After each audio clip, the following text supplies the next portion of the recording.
আমাদের না, সেটা আমার না, সেটা আমার দলভুক্ত না, সেই আদায় সে আলেম কখনো প্রকৃত আলেম হতে পারে না। কথা বলেন।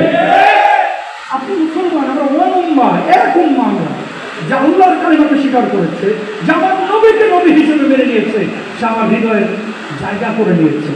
আক্ষরিকভাবে, সাময়িকভাবে তার সাথে আমার মতাদর্শের ভিন্নতা থাকতে পারে, তাকে কাছে আমি টেনে নেব, দূরে টেনে দেবো না।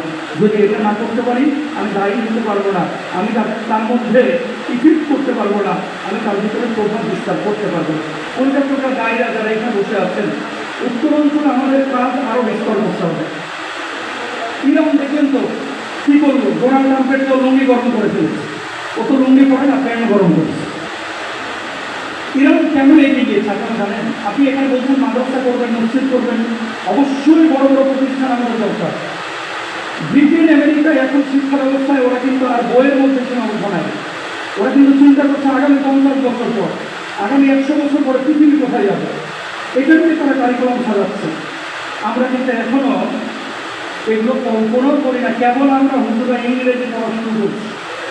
কথা বলেন না, কেবল আমরা ইংরেজি পড়া শুরু করেছি।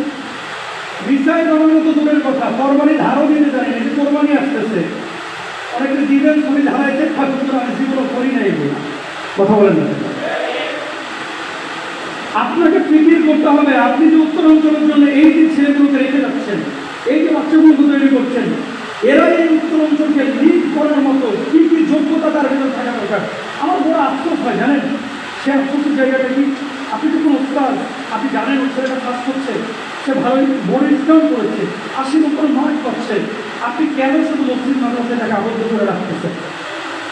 গত পরশুদিন ঢাকায় এক ছেলেকে দেখলাম, সে মাদ্রাসা থেকে কিতাব পড়ায় এসে দোকানদারি করতেছে।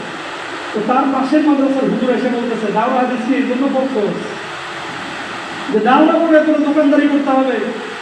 তো ওই ছেলেটা আমার কাছে অনেক একটা ইমোশনাল ভাব নিয়ে এসেছে যে হুজুর, দাওরা করে দোকানদারি করা এটা কি অপরাধ? এটা কি অপরাধ?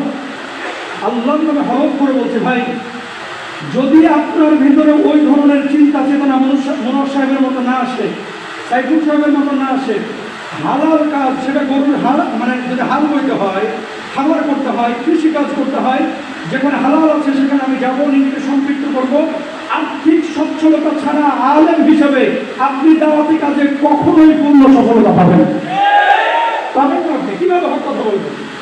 আমি আমার মসজিদে কোন কমিটি রাখি নাই, লন্ডন থেকে এসে দেখলাম কমিটি হয়েছে। কেন কমিটি? আবার খতিব সাহেব তো মেন কমিটি, খতিব যা বলবে